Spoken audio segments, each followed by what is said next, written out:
Có những câu chuyện không cần được tô vẽ. Chúng lặng lẽ tồn tại như một dòng nước ngầm chảy dưới lớp đất dày của ký ức nhân loại. Và đôi khi, điều khiến người ta rơi nước mắt lại không đến từ bi kịch, mà từ một tình yêu quá đỗi đơn thuần, trong sáng và kiên định. Đó là câu chuyện cảm động về chú chó trung thành có tên là Hachiko. Năm 1924, tại Nhật Bản, một giáo sư già tên Ueno Hidesaburo giảng dạy tại Đại học Tokyo đã mang về nhà một chú chó giống Akita thuần chủng. Ông đặt tên nó là Hachiko, nghĩa là chú bé số 8, với niềm tin rằng số 8 tượng trưng cho may mắn và vĩnh cửu. Ngày qua ngày, Hachiko đi bộ cùng giáo sư đến ga Shibuya vào mỗi buổi sáng, tiễn ông lên tàu đi làm. Và mỗi chiều, đúng giờ tàu về, chú lại quay lại nhà ga, ngồi lặng lẽ chờ ông trở về. Hình ảnh ấy lặp đi lặp lại như một thói quen, giản dị mà ấm lòng, khiến nhiều người đi đường phải mỉm cười. Nhưng rồi, vào một ngày mùa xuân năm 1925, giáo sư Ueno đột ngột qua đời do tái biến ngay tại nơi làm việc. Ông không bao giờ trở lại nhà ga Shibuya nữa. Thế nhưng Hachiko thì vẫn đến. Hôm ấy nó đợi đến tối mịt. Ngày hôm sau nó lại đến. Rồi ngày tiếp theo và hôm sau nữa. Dù người chủ không trở lại, Hachiko vẫn kiên trì đến ga mỗi chiều, không bỏ sót một ngày nào.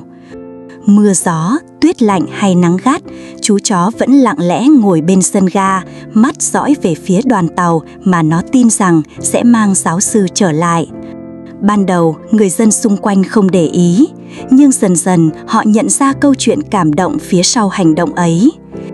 Nhân viên nhà ga bắt đầu yêu thương và cho Hachiko ăn. Người qua đường cũng ghé lại vuốt ve, chụp ảnh, viết báo kể lại câu chuyện của chú chó trung thành. Thời gian trôi, 1 năm, rồi 2 năm, rồi 5 năm, thậm chí đến tận năm thứ 9, Hachiko vẫn không rời bỏ thói quen ấy. Nó già đi, yếu dần, nhưng đôi mắt vẫn không thay đổi, luôn hướng về nơi đoàn tàu xuất hiện như chờ đợi một điều kỳ diệu. Vào ngày 8 tháng 3 năm 1935, Hachiko được tìm thấy đã qua đời trên nền đất lạnh gần nhà ga Shibuya, nơi nó đã chờ đợi người chủ suốt gần 1 thập kỷ. Người Nhật vô cùng xúc động. Tang lễ của Hachiko được tổ chức long trọng, có sự góp mặt của hàng ngàn người. Xác của chú được ướp giữ trong bảo tàng và một bức tượng bằng đồng đã được dựng ngay trước ga Shibuya để tưởng nhớ tấm lòng trung thành hiếm có. Hơn cả một câu chuyện cảm động, Hachiko trở thành biểu tượng sống động của lòng trung thành, tình yêu không điều kiện và sự kết nối giữa con người và loài vật.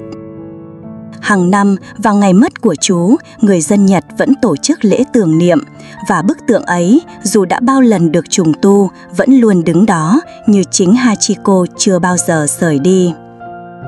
Có thể Hachiko không hiểu cái chết là gì, nhưng điều kỳ lạ là nó cảm nhận được sự vắng mặt, và hơn hết, nó không bao giờ từ bỏ niềm tin rằng người mà nó yêu thương sẽ trở lại. Có lẽ linh cảm không chỉ dành cho con người, mà đôi khi những sinh vật tưởng chừng đơn sơ nhất lại mang trong mình tình cảm sâu sắc và chân thành đến lạ kỳ. Bạn nghĩ sao? Hãy để lại cảm nhận dưới video này và đừng quên đăng ký kênh để không bỏ lỡ những video tiếp theo. Còn bây giờ, xin chào và hẹn gặp lại!